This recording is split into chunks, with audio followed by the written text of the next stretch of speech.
noite. Eu queria dar as boas-vindas ao convite à física de hoje e a todos vocês. E queria começar com o anúncio do próximo colóquio, que nós teremos na próxima quarta-feira. Ele vai ser dado pela professora Adriana Roque da Silva, da Universidade de Mackenzie. O título é de Copérnico, a descoberta dos exoplanetas. Como você sabe, esse é um assunto bastante atual, que foi bastante divulgado, inclusive, recentemente na imprensa, e de bastante interesse a questão da existência de planetas fora do Sistema Solar, e nós teremos um colóquio específico sobre isso na próxima quarta-feira.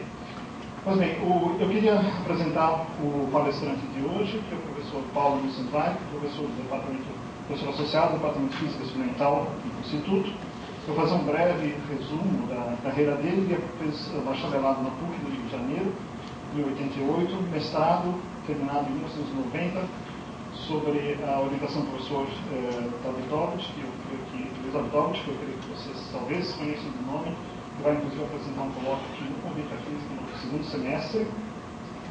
Depois ele fez doutorado na École Normale, em Paris, terminando em 94, e é professor do Instituto desde 1996. As especialidades dele, seus interesses científicos, são voltados à área de ótica quântica e informação quântica. E o colóquio do professor Paulo Mussenweib vai começar a uma continuação do colóquio que nós tivemos na penúltima quarta-feira, o último colóquio que nós tivemos aqui, que tratou da descoberta do elétron enquanto uma partícula, e o colóquio do professor Mussenweib, como vocês verão, vai enfatizar outros aspectos quânticos da natureza do elétron, a saber o fato de que ele esqui e ter um comportamento ondulatório. Antes de passar a palavra ao professor Paulo Mussenweib, queria apenas agradecer a ele, em especial, em nome dos organizadores, porque ele fez um enorme sacrifício de preparar esse colóquio.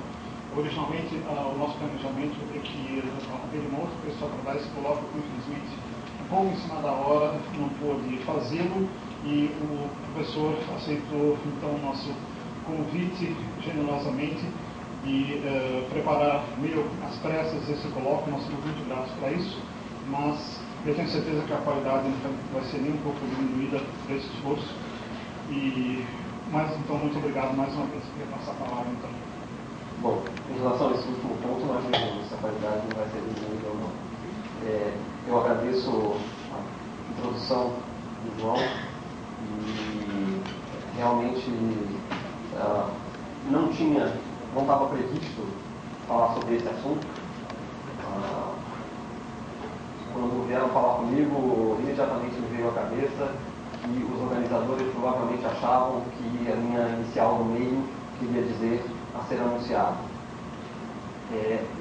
O colóquio de hoje, eu vou tentar fazer uma apresentação para vocês das características ondulatórias do elétron e do spin, e devo dizer que, apesar do convite em cima da hora, etc., da dificuldade de preparar, os organizadores sabiam que eu gosto muito do desafio de falar dessas coisas num nível acessível ao público geral.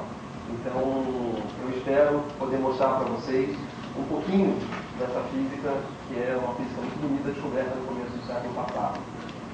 Muito bem. Então, qual vai ser o nosso roteiro? Eu normalmente não apresento roteiros, mas como eu preciso falar de duas coisas aqui, a minha tarefa é falar para vocês das propriedades ondulatórias dos elétrons e da descoberta do spin, eu preparei um roteiro muito resumido para dizer para vocês que na primeira parte a gente vai essencialmente falar um pouquinho de toda a velha teoria quântica. Então nós vamos falar dos filósofos da teoria quântica, a hipótese de Planck, os quantas de luz, o átomo de Bohr e a conjectura de De Broglie. E finalmente falaremos das experiências de Davidson e Germer e da experiência de Thomson, que permitiram demonstrar a natureza ondulatória dos elétrons. Em seguida, eu vou falar um pouco do spin, da descoberta do spin, e todo mundo atribui a descoberta do spin à experiência realizada por Stern e Gerlach em 1922. No entanto, já havia várias evidências antes disso, em particular o chamado efeito Zeeman anômalo, que é uma evidência da existência do spin e que só foi explicado uma vez que o spin foi introduzido e descoberto. Muito bem, então nós vamos começar com o Planck, o nascimento da mecânica quântica. Vocês podem ver aí uma fotografia de Planck em 1879, quando ele defendeu o seu doutorado. Claro que não foi sobre isso, né? Na virada do século, o Planck já era um pouco diferente. E o que ele tinha como tarefa, né, como missão, era essencialmente tentar entender essas curvas que estão aqui, na verdade elas estão em sentidos invertidos aqui, né, a curva de um fenômeno chamado radiação de corpo negro, cujos detalhes eu não vou falar aqui, mas que é essencialmente um fenômeno de equilíbrio termodinâmico da radiação, e o objetivo era mostrar como que a intensidade irradiada por um corpo negro, dependendo da sua temperatura, varia em função da frequência da radiação. Bom, e as teorias clássicas previam isso aqui. A curva experimental tinha mais essa cara aqui. Para conseguir uma expressão que tivesse essa cara aqui, Planck introduziu uma hipótese desesperada, que é a hipótese de quantização da energia. Ele supôs que partículas materiais que compunham um corpo material, partículas materiais que compunham um corpo material, teriam apenas energias variando discretamente dessa forma, de forma que, para a radiação de frequência μ, elas trocariam energia exatamente num múltiplo de μ, uma constante vezes μ. Essa constante é uma constante fundamental da natureza, depois chamada de constante de Planck. Bom, e vocês já devem ter visto que hoje em dia o acordo de dados experimentais com a previsão de Planck, os dados do COBE, tem um acordo absolutamente espetacular. Devo enfatizar que as barras de erro dessa curva estão aumentadas por um fator 100, para que a gente consiga enxergar as barras de erro na curva. Então é uma das previsões da física mais bem testadas.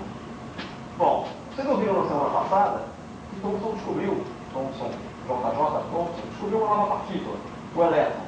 Ele descobriu que o átomo, que em princípio foi chamado de átomo, em grego átomo quer dizer indivisível, ele era divisível, ele era constituído de subpartículas.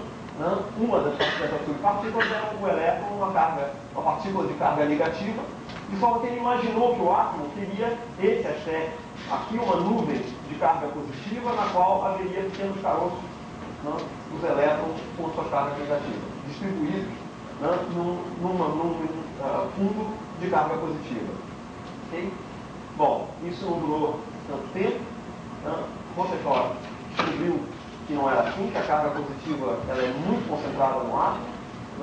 Na época ele estava trabalhando com o espalhamento de partículas altas, são partículas carregadas, e o assistente dele, Geiger, sugeriu que eles treinassem o jovem Martin aqui, no espalhamento dessas partículas alfa, e disse, bom, como boa tarefa para um aluno iniciante, vamos sugerir que ele tente medir algo impossível. Ou seja, que ele procure essas partículas alfa no ângulo de reto espalhamento.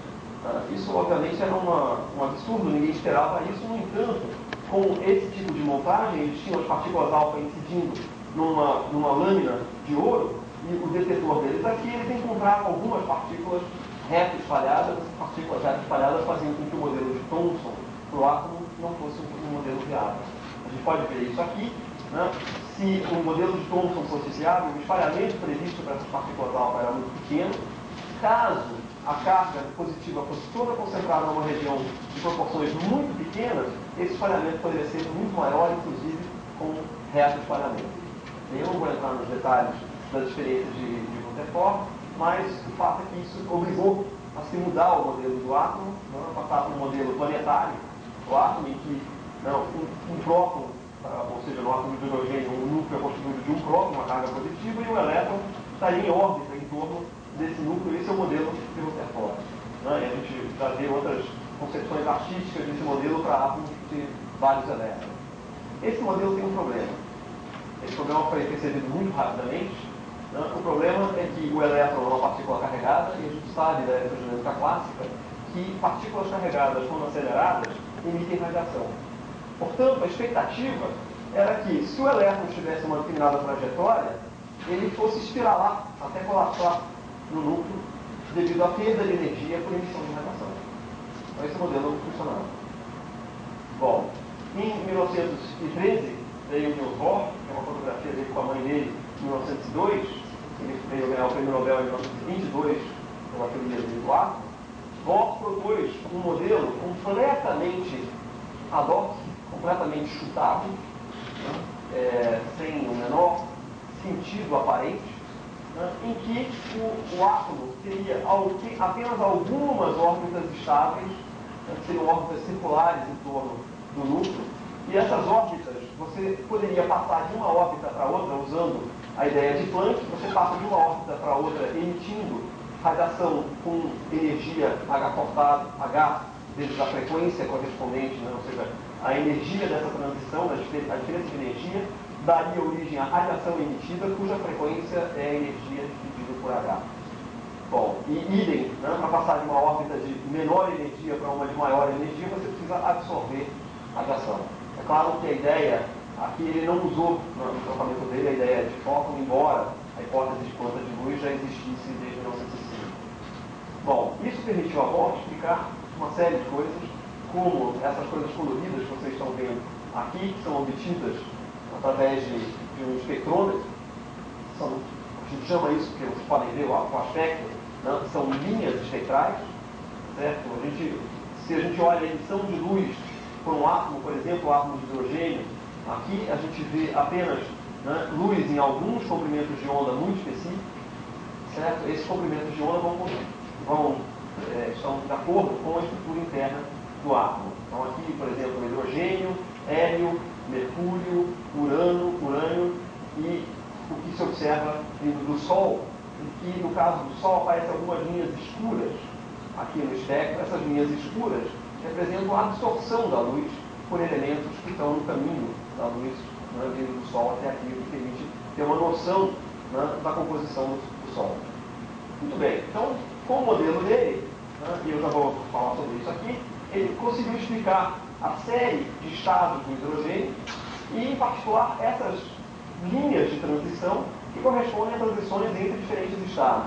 Então, eu já vou dizer para vocês que as cores dessa curva são um pouco infelizes, porque essas transições de energia maior correspondem à região azul do espectro e as de transição de menor energia correspondem à região vermelha do espectro.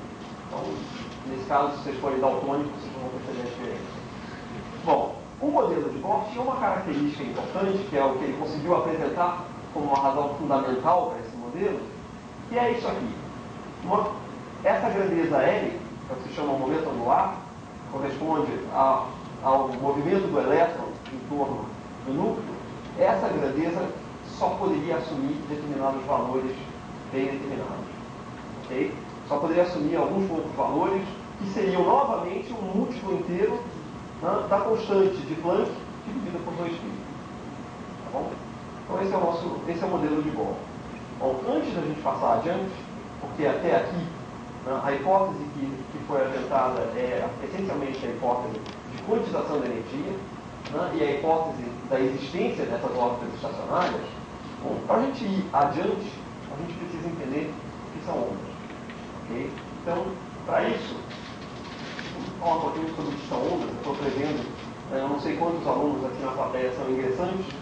Se não forem muitos, então vocês vão possivelmente se aborrecer. Por outro lado, se forem alguns, vocês vão pelo menos ter uma pequena introdução ao conceito de onda. Então, onda é algo que a gente tem familiaridade, né, com ondas na água. Bom, ondas na superfície da água são um fenômeno razoavelmente complicado. A gente pode pensar em ondas mais simples, como por exemplo essa onda aqui, né, que reflete o quê? Né? Alguma coisa está saindo daqui para cá, mas vocês notam que nenhum homenzinho está se movendo daqui para cá. Certo? Então tem alguma informação que é transmitida de uma ponta a outra, entre dois lugares distintos no espaço, sem um transporte direto de matéria. Bom, essa onda é uma onda com a qual você tem, né, uma familiaridade maior. Vocês podem observar aqui no estádio da Alemanha, por isso que é tão pacífico, bem comportado. O interesse, né, dessa referência aqui é uma referência em que os autores fazem uma simulação para descobrir quantas pessoas são necessárias num estádio para desencadear uma onda mexicana, né, uma onda. E a conclusão é da ordem de 15.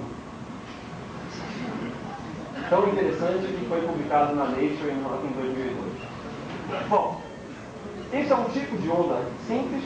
Nós temos familiaridade com as ondas, né, numa corda, por exemplo, são ondas transversas ou transversais, ou com ondas longitudinais, que a gente pode citar, né, compressões em molas, ou aquilo que permite que vocês ouçam o que eu estou estou dizendo, ondas sonoras. Né? Vocês também podem ouvir, muito mais melodiosas do que vocês estão ouvindo desse microfone, certo? Também são ondas longitudinais. Bom, o que nós temos que caracteriza realmente, o que vai nos permitir dizer que nós temos uma assinatura de um fenômeno ondulatório? A assinatura de um fenômeno ondulatório é a possibilidade de interferência. Ondas interferem, elas podem interferir, conforme vocês estão vendo aqui, construtivamente, elas podem também interferir destrutivamente. Isso aqui são ondas relativas a pulsos que se encontram em um determinado momento, se somam, então eles viajam, se encontram, no momento em que eles se encontram, a gente tem uma superposição construtiva. A gente pode ter ondas, com as quais nós também temos familiaridade, que são ondas harmônicas, mais similares àquelas que vocês estavam ouvindo antes. E, no caso, nós temos duas ondas viajantes com ligeira diferença nas frequências. A gente vê esse padrão, uma onda também viajante. Vocês veem que a amplitude dessa onda, ela pode ir a zero, depois ela cresce e assim por diante. Se eu tiver ondas de mesma frequência em sentidos opostos, eu construo o que se chama uma onda estacionária, e vocês podem perceber que esses pontos que estão aqui, eles estão sempre na mesma posição. Esse ponto não tem movimento, esse ponto tem um movimento puramente vertical, certo? Nesse padrão que a gente chama de onda estacionária, porque efetivamente a gente não vê um transporte de energia líquido de um lado, de uma extremidade à outra. Como é que a gente consegue construir esse tipo de padrão de onda estacionária? Bom, uma maneira é ter duas ondas viajantes em sentidos opostos, então duas fontes de ondas que vão se encontrar em sentidos opostos. Outra maneira é usar reflexão de ondas. E esse tal que se chama modos normais de vibração. Como eu disse para vocês, ondas, uma das características mais importantes é justamente a interferência. E esses modos normais surgem, a gente tem uma amplificação da amplitude de vibração por um efeito de interferência.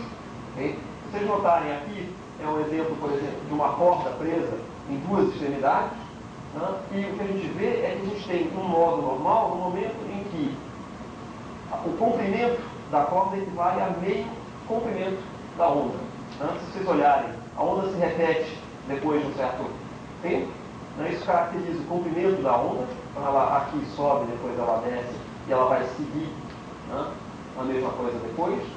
No caso de uma corda presa nas duas extremidades, você pode citar um modo normal quando você tem o comprimento equivalente a meio comprimento de onda. Por quê? Porque eu tenho meio comprimento de onda na ida, a onda refletida, ela vai voltar exatamente com a mesma fase que a onda que sai daqui, e isso dá uma interferência construtiva, levando ao modo normal.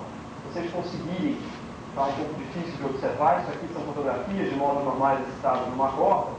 Aqui vocês têm um modo normal de ordem 1, com 1 dentro, e aqui, se vocês conseguirem, que eles estiverem muito próximos, talvez consigam ver que tem um nó no modo normal aqui.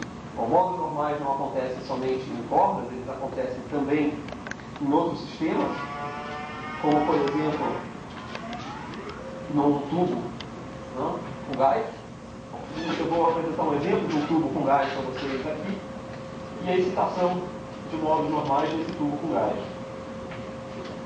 Então, eu espero que não aconteça nada inesperado aqui, que vocês não tenham nada para contar de espetacular no colóquio de hoje.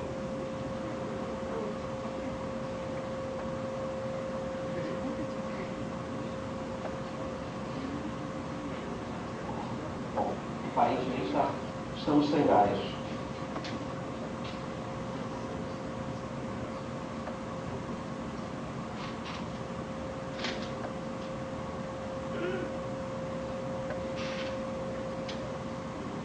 O que vocês vão observar é que conforme eu mudo a frequência dessa fonte, vocês devem fechar um pouquinho, senão daqui a pouco a gente vão soltar apostos. Tem um extintor de incêndio aqui, caso de alguma coisa errada.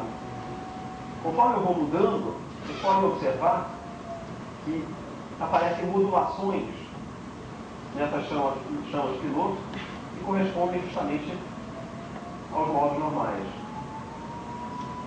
Então aparecem zeros das células piloto, correspondendo a esses módulos normais.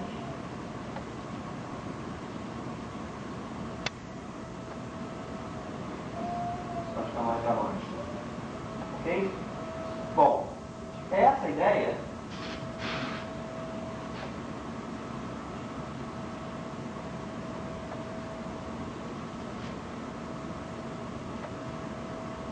deve apagar sozinho. Essa ideia... bom, eu deveria talvez mencionar que o dispositivo amplificador dessa fonte aqui, está aqui, é uma válvula. Vocês nunca viram um amplificador a válvula? Isso aqui em si já é de valor histórico.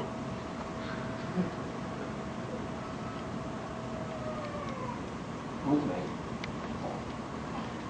Ok, então a parte perigosa da apresentação do princípio acabou. Muito bem. Essa ideia de módulos normais foi utilizada por um jovem francês. Aliás, antes disso, eu disse para vocês que eu tinha uma outra coisa a dizer, que é a hipótese dos quantas de luz, formulada por Einstein em 1905, e que vai introduzir algo totalmente incompreensível. Ele usou essa hipótese, que é uma extensão mais audaciosa da hipótese de Planck de concentração de energia, para a radiação eletromagnética. Basicamente dizendo que a radiação eletromagnética de frequência μ consiste de quanta de energia é igual a Hν, ou seja, partículas. Então ele está dizendo que a luz poderia se comportar, ter um comportamento corpuscular. O nome fóton é devido a um químico chamado Lewis, que publicou um trabalho errado em 1926. Agora a gente não vai falar. Mas isso é muito estranho. Como é que a gente consegue compatibilizar uma hipótese corpuscular com as fartas evidências ondulatórias, né, de várias experiências, de essencialmente um século de experiências com a luz, né, mostrando comportamento ondulatório? Como é que a gente poderia compatibilizar essas duas coisas? A situação era tal, no princípio do século XIX, que levou o William Bragg pai, William Henry Bragg, a formular a seguinte frase: luz se comporta como onda às segundas, quartas e sextas, como partículas terças, quintas e sábados. Domingo ela nos dá um descanso que ninguém espera. Bom, em 1924, Louis Leroy defendeu sua tese de doutorado na França e ele estendeu a hipótese de quanta de luz de Einstein dos elétrons. Basicamente ele disse o seguinte: essa dualidade onda-corpúsculo não existe só para a luz, ela existe também para elétrons. E a prova dele, né, dessa hipótese, era que se ele considerasse que as órbitas do Bohr correspondem a modos normais, ou seja, eu vou ter que definir o que é um comprimento de onda para que caiba exatamente numa órbita, né, de raio A, caiba exatamente no número inteiro desses comprimentos de onda. Isso significa que eu tenho um modo normal de vibração e, por isso, eu teria uma órbita estacionária. Ele está dando uma primeira justificativa de por que existem essas órbitas estacionárias. Essas órbitas estacionárias correspondem a modos normais de vibração. Okay? A um efeito de interferência construtiva. Bom, ele já, na tese dele, sugere que esse efeito também pudesse existir para elétrons livres, embora ninguém tivesse observado. E, em 1925, o Sasser sugere a realização de experimentos com cristais, né, de difração em amostras cristalinas, e, inclusive, sugere que em algumas experiências realizadas no laboratório de Clinton Davidson em Nova York, no laboratório da Dell, já houvesse alguma evidência nesse sentido. Bom, como o Davidson diz, ele adoraria poder contar a história dizendo que sim, o Sasser tinha razão e que tudo foi uma sequência de deduções lógicas. A resposta é que não. Isso aqui é uma fotografia do laboratório de Clinton Davidson. Aqui o Davidson, o assistente dele na época, o Lester Germer. E aqui está o aparato experimental que eles utilizaram. Mas o herói dessa fotografia não é nem o Davidson nem o Germer. O herói dessa fotografia é essa garrafa. Okay? Eu vou explicar para vocês por quê. Isso aqui é a fotografia de 1927 com a descrição que eles dão do experimento que eles realizaram. Não sei se vocês conseguem ler, Mas eles começam dizendo, no comecinho do artigo, a investigação que nós vamos apresentar aqui começou com o resultado de um acidente que ocorreu nesse laboratório em abril de 1925.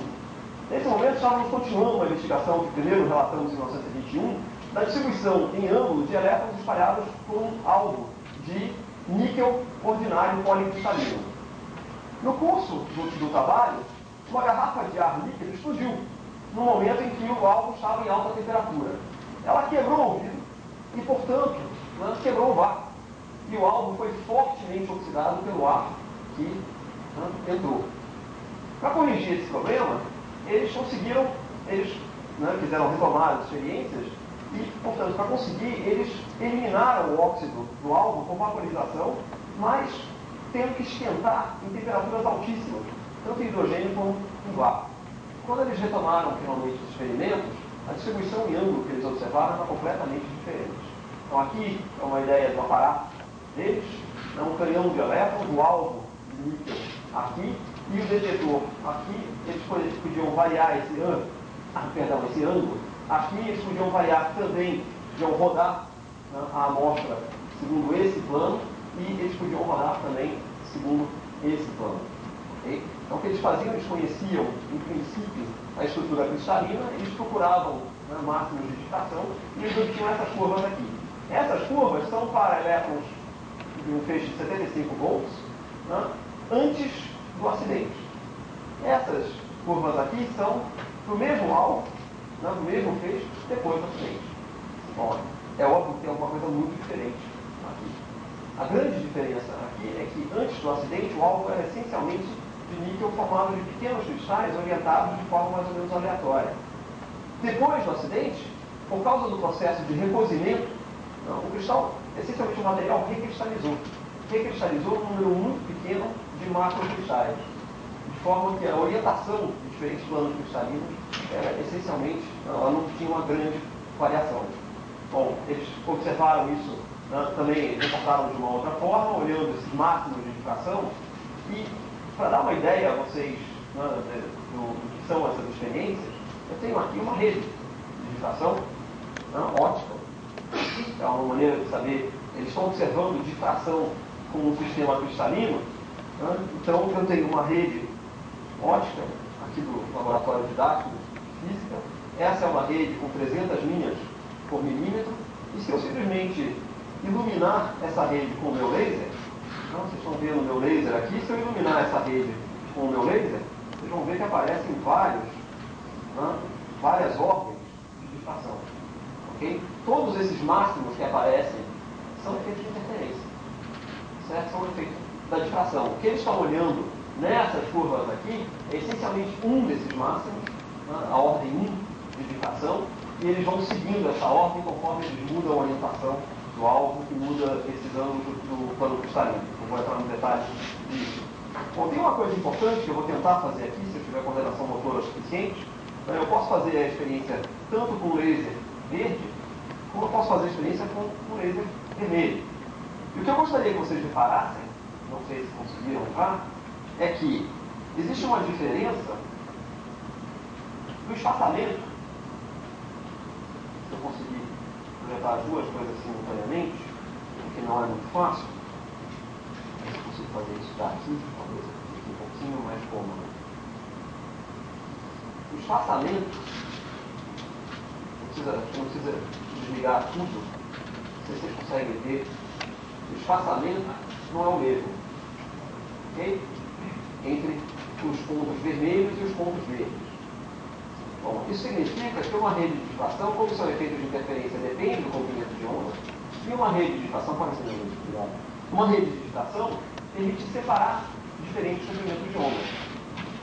Bom, então o estudo que eles fizeram em seguida, tem um estudo extremamente detalhado que eles fizeram sobre esse fenômeno, o estudo que eles fizeram em seguida foi olhar realmente essa distribuição. Bom, isso aqui é um pouquinho para vocês entenderem como funciona uma rede de difração, a questão da interferência, se vocês pensarem que isso aqui é a rede que a gente viu essencialmente, então eu tenho fendas, e a luz vai ser transmitida através dessas fendas, eu vou ter um efeito de interferência quando essas ondas resultantes todas vão estar na mesma fase, ou seja, a diferença de percurso entre elas é um comprimento de onda. vocês olharem, essa diferença de percurso entre essa onda e essa onda aqui, é esse termo aqui. Se esse ângulo é alfa, né, esse ângulo aqui também é alfa. Isso aqui é a separação entre as feitas, portanto, D, o espaçamento. Logo, numa rede por transmissão, a condição de interferência construtiva é que D seja igual ao seno de alfa. Já na reflexão por planos cristalinos, vocês notem que eu estou fazendo uma reflexão, e a mesma coisa como funciona com uma rede de difração por reflexão. Eu tenho, na verdade, não apenas eu tenho essa reflexão, não tenho só uma diferença de D seno alfa, eu tenho duas vezes essa diferença, aqui e aqui. Portanto, a gente obtém a chamada lei de Bragg da difração por cristais, e isso defendeu ao Bragg, pai e filho, o prêmio Nobel de Física. Esse estudo detalhado. Muito bem. Então, o que Davidson e Germer fizeram? Nós fizemos um estudo detalhado da dependência, dos ângulos de difração com os azimuths, etc., com o comprimento de onda, com a energia dos elétrons incidentes. Porque eu não vou entrar nos detalhes dessa curva aqui, porque os pontos correspondentes aos elétrons são esses pontos aqui. Aqui são os pontos correspondentes à difração de raio-x, e eles apresentam uma correção que leva os pontos de elétrons sobre as diferentes ordens de difração. Na Nobel Lecture dele, Davidson apresenta essa curva aqui, que permite verificar a relação de De Broglie, que é essencialmente uma relação linear com grande precisão. Então ele está mostrando que sim, os elétrons estão se comportando como ondas, sim, o comprimento de onda previsto para esses elétrons é aquele sugerido por Will. Bom, na mesma época, num laboratório completamente diferente, um laboratório de Davidson, um laboratório industrial, da Bell Labs, em Nova York, precisamente, do outro lado do Rio, na mesma época, na Pacata Aberdeen, na Escócia, George Frederick Thomson estava fazendo experiências que eram completamente diferentes na sua montagem, sua concepção, mas ele observou essencialmente o mesmo tipo de efeito. Eu não vou explicar com detalhe como funcionam as experiências de Thomson. Ele essencialmente tinha um alvo que ele iluminava frontalmente, e ao invés de observar aquelas curvas de difração que ele estava vendo, ele observava anéis de difração, porque ele estava explicitamente utilizando uma amostra policristalina, com cristais muito pequenos. Ok? Como eu disse, não vou entrar nos detalhes da experiência dele. Isso aqui é uma amostra de anéis de difração observados para uma folha de ouro, ok? Com ouro metálico. E a gente tem aqui uma curva que compara a difração de raio-x por uma folha de alumínio, essa curva aqui, com a difração de elétrons pela mesma folha de alumínio. Okay? É realmente difícil dizer que a natureza do fenômeno que dá origem a isso aqui seja muito diferente da natureza do fenômeno que dá origem a isso aqui. É claro que questionaram se o que poderia estar acontecendo não seria a interação dos elétrons com os átomos do cristal, que levasse a uma desaceleração brutal desses elétrons e consequente emissão de raio-x, que por sua vez interagiriam com a amostra que seria observada aqui, seria o raio-x e não o elétron. Okay? Para verificar isso, o que ele fez foi que ele pegou os feixes de elétrons difratados e verificou que esses feixes de elétrons eram desviados em campos elétricos e magnéticos, portanto não eram raio-x. Okay? Bom, essas experiências renderam o Prêmio Nobel de 1937 a Davidson e Thomson, por evidenciar o comportamento ondulatório dos elétrons. É interessante comentar, todos comentam, que Thomson é o filho do J.J. Thomson, que ganhou o Prêmio Nobel por demonstrar que o elétron é uma partícula. Ele ganhou o Prêmio Nobel para mostrar que o elétron é uma onda. No discurso dele, na aula Nobel, Davidson fala algumas coisas muito bonitas, dizendo que, por exemplo, aquilo que parecia e que parece ainda para muita gente, como uma contradição completa, tinha sido demonstrada além de qualquer dúvida.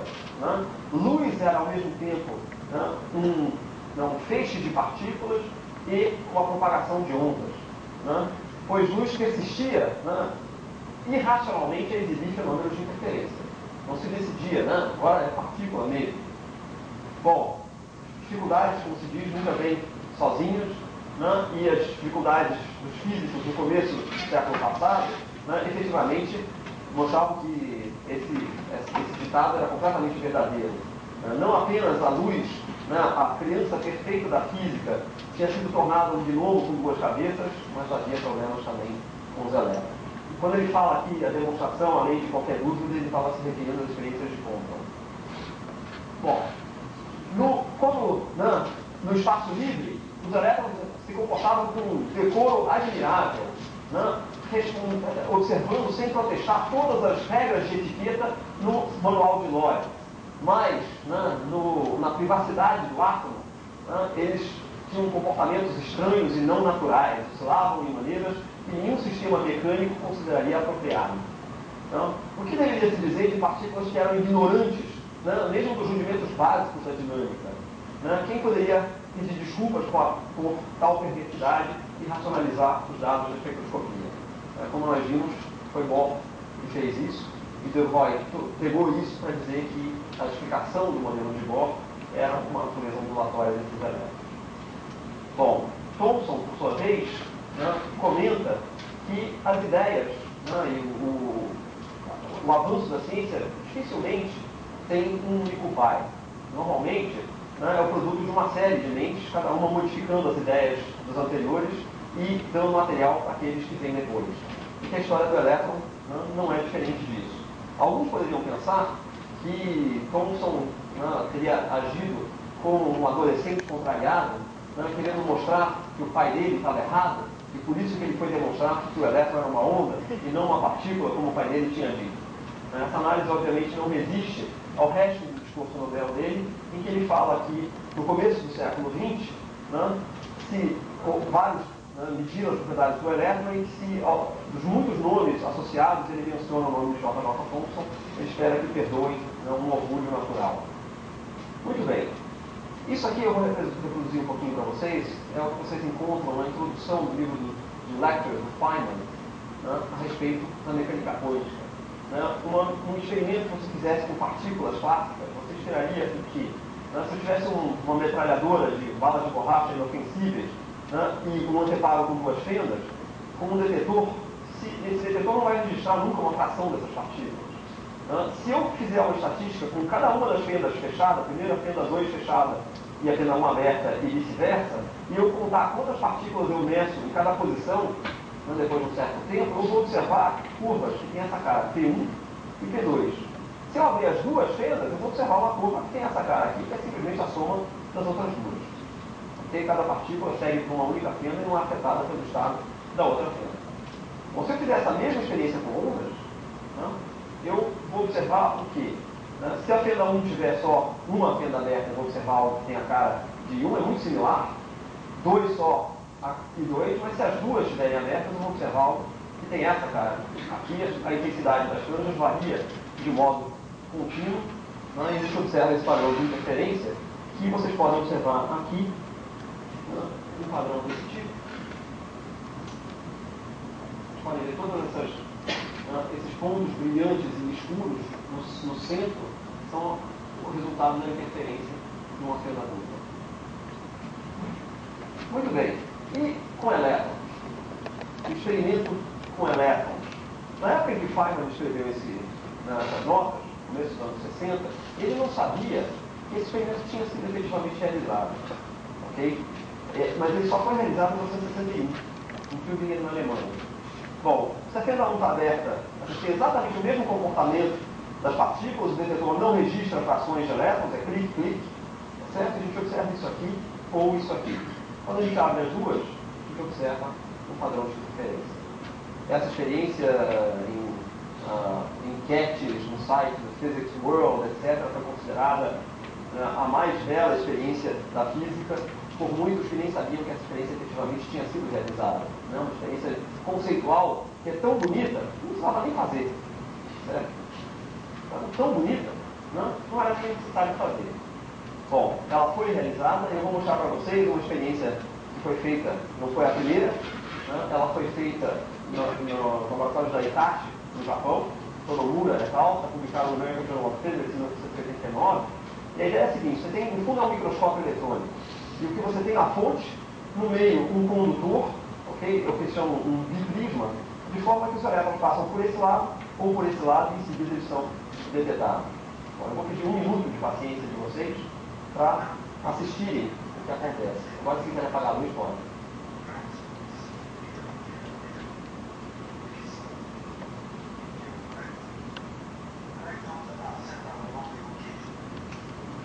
vocês podem ver, um elétron apenas de cada vez passa pelo interferômetro.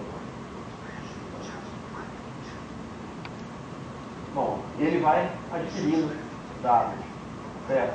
Então, os elétrons entrados um por um como partículas, cada elétron deve ter passado aleatoriamente de um lado ou de outro do prisma. Então, ele deveria ter um padrão uniforme, sem qualquer interferência observada. No entanto,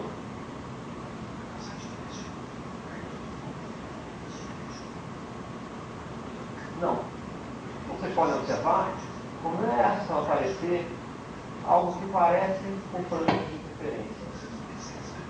Okay? O experimento demorou mais de 30 minutos, então ele acelera o movimento, okay? Mas os elétrons estão sempre sendo detectados naquela mesma taxa. Cada elétron, a cada instante só tem um elétron de cada vez no interferômetro. Okay? Como vocês podem observar, tem claríssimas franjas de interferência, uma vez que a gente espera tempo suficiente. Muito bem. Bom, como eu disse, por que essa experiência tão bonita não tinha sido feita? Ora, porque imediatamente no momento que as pessoas descobriram que os elétrons tinham propriedades ondulatórias, elas quiseram fazer aplicações. Elétrons são ondas, eles têm um comprimento de onda muito pequeno. Portanto, em princípio, nós podemos fazer imagens com uma resolução muito grande. A resolução de imagens normalmente é limitada pelo comprimento de onda. Bom, aí vocês podem dizer, sim, mas raio-x também tem um comprimento de onda muito pequeno.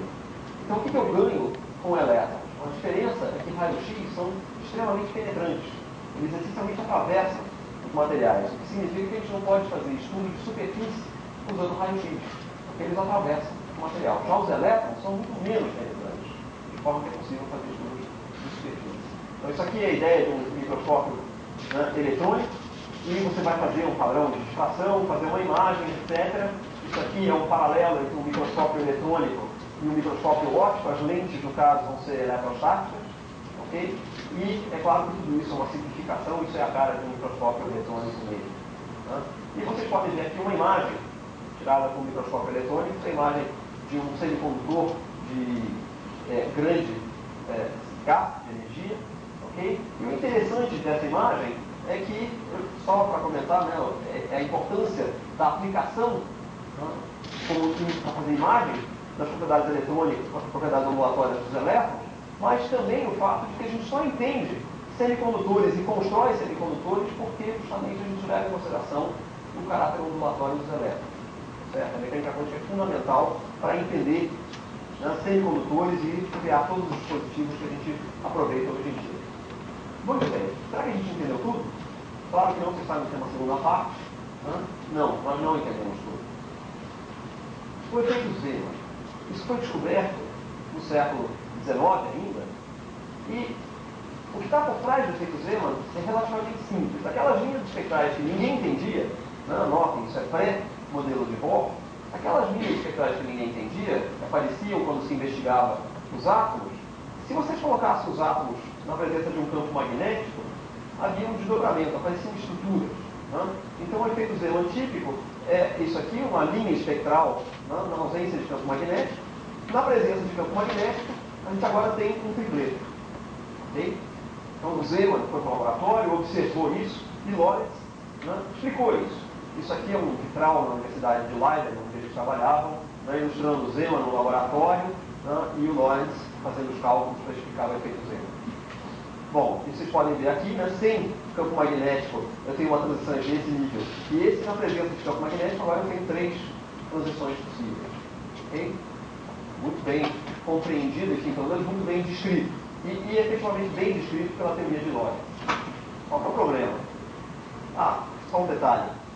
Isso serve como um método, por exemplo, para descobrir o magnetismo de manchas solares.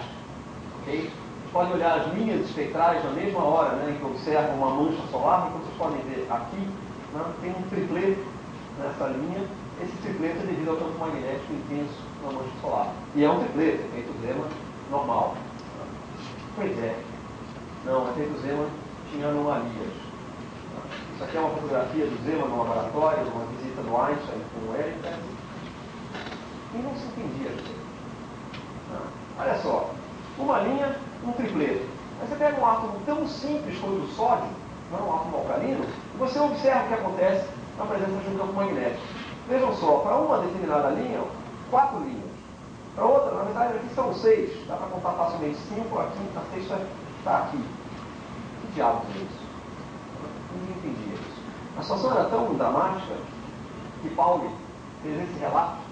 Né? O tipo anômalo era dificilmente compreensível. Né? Ideias muito gerais a respeito do elétron, usando teoria clássica como teoria quântica, sempre levavam ao tripleto. Um colega que me encontrou passeando nas belas ruas de Copenhague disse de uma maneira amigável, né? Você parece muito infeliz. Eu respondi com raiva. Como é que alguém pode parecer feliz quando está pensando no efeito Zeeman anômalo? Para entender o efeito Zeeman e para entender, na verdade, a experiência que eu vou relatar agora, a experiência externa de Navarro, a gente tem que entender o que é um dipolo magnético e o que acontece com o dipolo magnético na presença de um campo magnético. O dipolo magnético, para nós, vai ser essencialmente equivalente a um ímã. Um ímã vai ter um polo norte e um polo sul. Na presença de um campo magnético, o que acontece com esse ímã é que ele se alinha com o campo magnético. O polo norte apontando no sentido de crescimento do campo magnético. E se vocês olharem aqui, se ele estiver desalinhado, eu vou ter uma força sobre o polo norte, uma força contrária sobre o polo sul, de forma que a resultante das forças é nula, mas eu tenho um torque que orienta esse dipolo. Ok?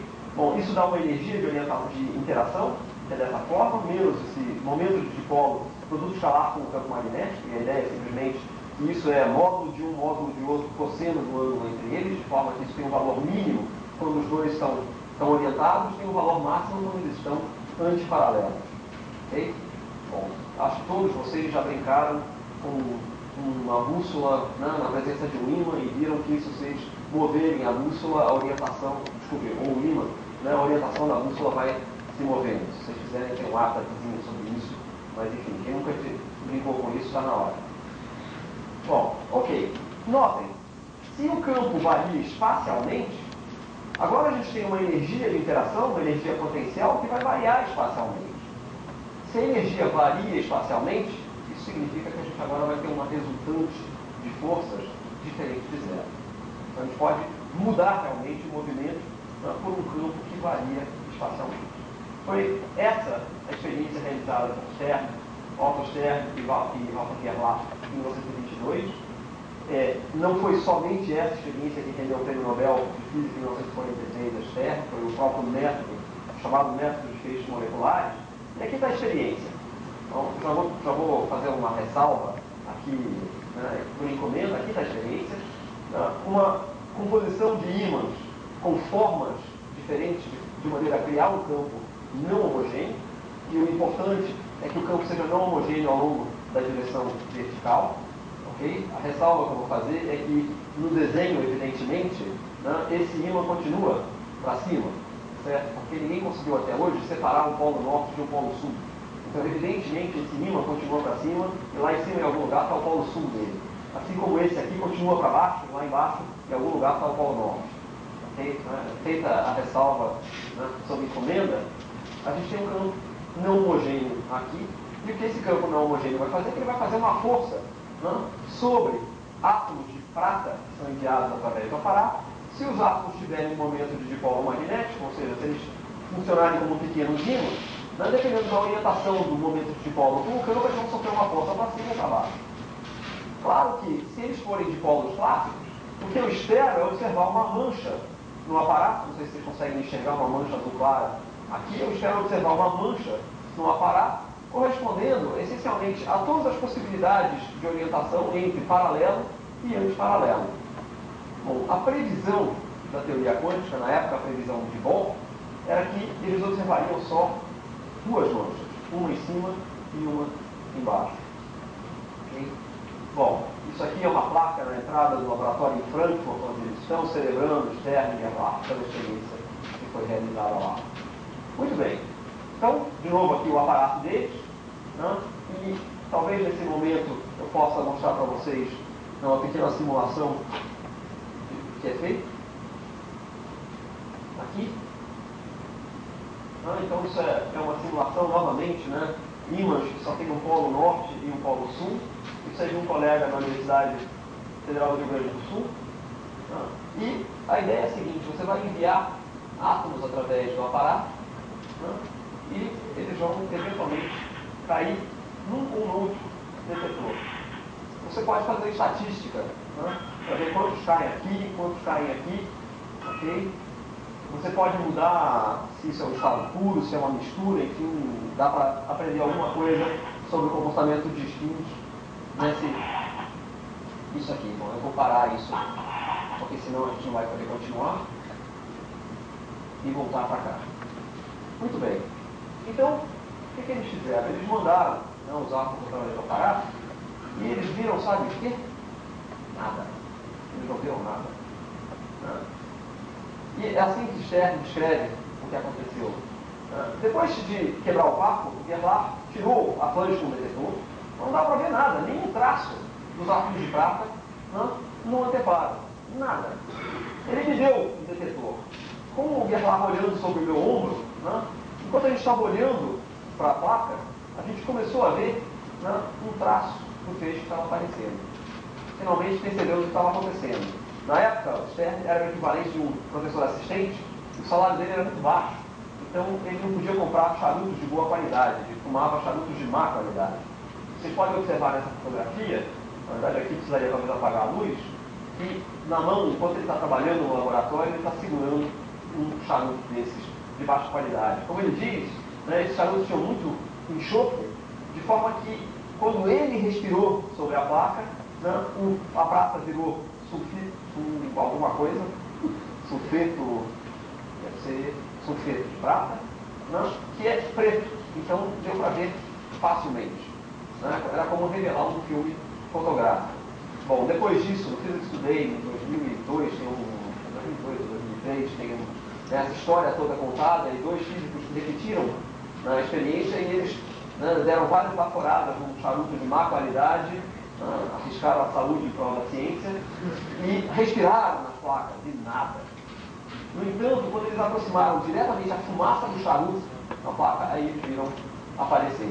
De forma que não era só importante que o Stern fumasse o charuto, mas era importante que ele fumasse o charuto enquanto estava fazendo a experiência.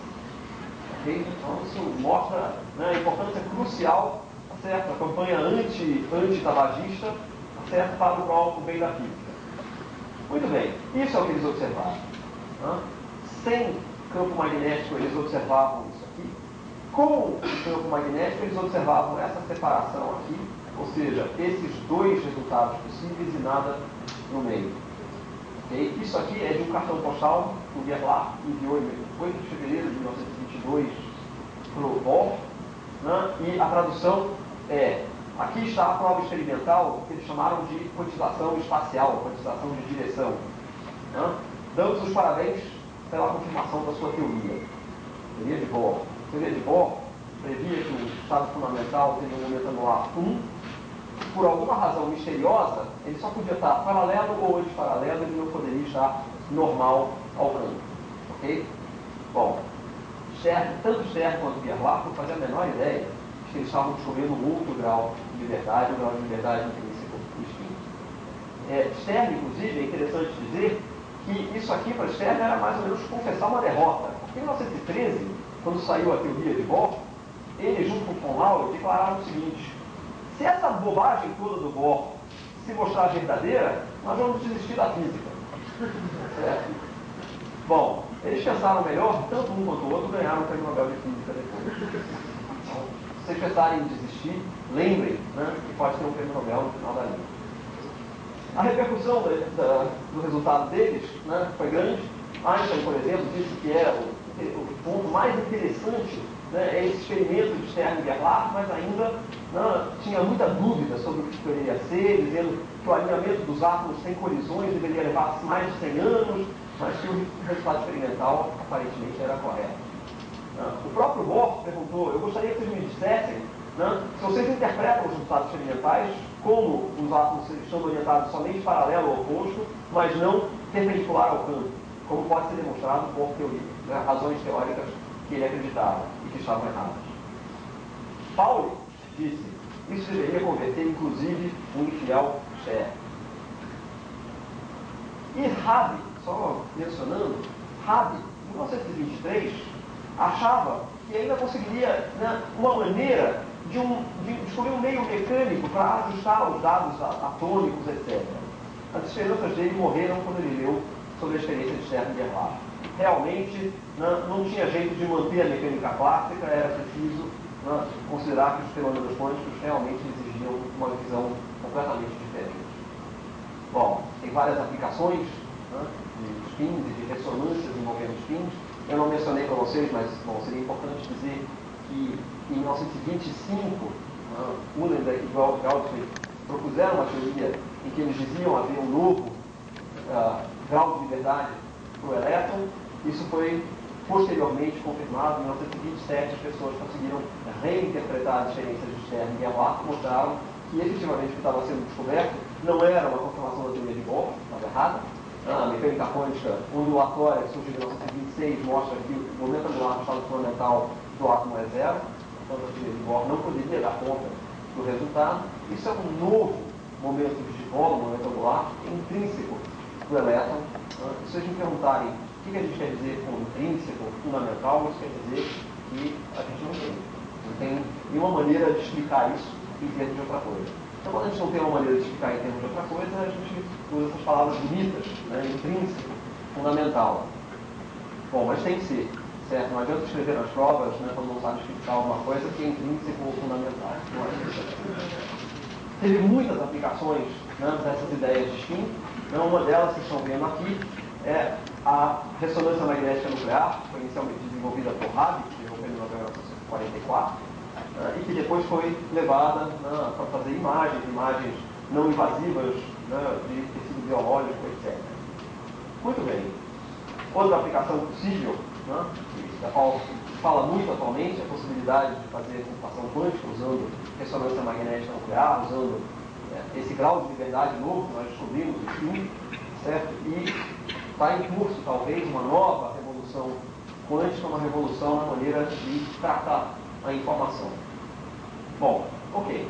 Depois, outro detalhe é que essa propriedade spin tem uma importância muito grande porque ela permite separar partículas, né, de acordo com o seu spin. Então, partículas que têm spin inteiro são chamadas de bósons, partículas que têm spin semi-inteiro são chamadas de férmions. E as propriedades estatísticas dessas partículas são muito diferentes umas das outras. Então, como exemplo disso, né, você poderia pensar, mas as ondas eletrônicas são iguais às ondas eletromagnéticas? E a resposta é que não. Uma das evidências, né, disso, relacionando o caráter ondulatório e corpuscular no caso da luz, é que fótons em feixes diferentes geram correlações positivas. Isso foi descoberto em 1956 por Henry Brown e Twist, e tem uma experiência mostrando justamente que quando o campo tem propriedades que não podem ser explicadas classicamente, você pode gerar anticorrelações, anti-agrupamentos. Mas é preciso trabalhar muito para chegar lá. Essa experiência aqui é considerada talvez a experiência que dá o ponto de partida à área de ótica quântica, que é a área na qual eu trabalho. Recentemente, o mesmo tipo de experiência foi feito com elétrons. Saiu na Nature em julho de 2002 e o que foi observado foram anticorrelações para elétrons livres. Então, enquanto fótons que são bósons tendem a ficar agrupados, se você detecta um fóton, a chance de detectar um segundo fóton logo depois é maior. Então, para elétrons, se você detecta um elétron, a chance de detectar um outro elétron logo depois é menor do que aquela que você teria um feixe completamente aleatório. Então, ondas eletrônicas, né, não fosse apenas por isso, elas já seriam diferentes das ondas eletromagnéticas. Muito bem. O que mais a gente pode dizer? Sim, a gente pode, ao invés de fazer essa experiência com elétrons, né, a experiência mais bonita da história da física, a gente pode fazer com fóton, com átomos, perdão. Ela foi feita no começo dos anos 90 por Shimizu, no Japão, com átomos de hélio metastável. Vocês estão vendo, essencialmente, são átomos que são abandonados quase no repouso e vão passar numa região com duas fendas e em seguida vão ser detectados e o padrão de interferência é observado. Pode-se ir além? Sim, pode-se ir além. Né? A gente pode perguntar onde é a fronteira, certo? Como macroscópicos vão ser os elementos que a gente vai conseguir, né, olhar e dizer, bom, aqui é uma ideia de que seria a fronteira entre o mundo clássico, que as partículas são clássicas e não sofrem esses efeitos esquisitos de interferência, e o mundo quântico, né, em que as coisas se dividem, depois se recombinam, interferem, tem coisas esquisitas como gráficos que estariam em superposições de estado, vivo e morto, etc. Né? Onde está essa fronteira? Bom, não sei, né? Porque, por exemplo, no laboratório do Zeilinger, Anton Zeilinger, na Áustria, eles observaram efeitos de distração com macromoléculas, C60. Não, buckyballs, parece uma bola de futebol, esse desenho aqui, em que eles essencialmente produzem um feixe colimado dessas moléculas e em seguida vão enviar esse feixe através de uma rede de distração e vão observar a distração das macromoléculas. Né? Então, isso aqui é o aparato deles, a fonte está aqui, colimação, difração, detecção, e aqui, obviamente, uma parte importante é a pessoa que faz as experiências. Né? O grupo está aqui, né? A pessoa que estava fazendo o Olaf está aqui, esse aqui é o Marcos Arns, e o Zeilinger segurando uma bola de futebol, né? Que provavelmente é a próxima experiência que ele pretende fazer.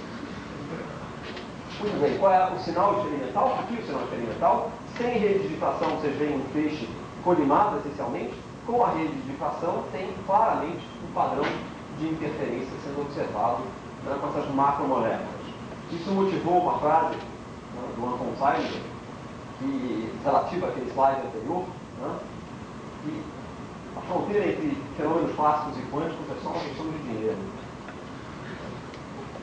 Então, como eu disse, pode ser que a próxima experiência que ele esteja planejando seja aquela, ou talvez uma experiência, né, ainda maior, certo, como essa aqui, né, fazer a distração de cartas, certo, que poderiam passar por um lado ou pelo outro. Eu agradeço a atenção de vocês.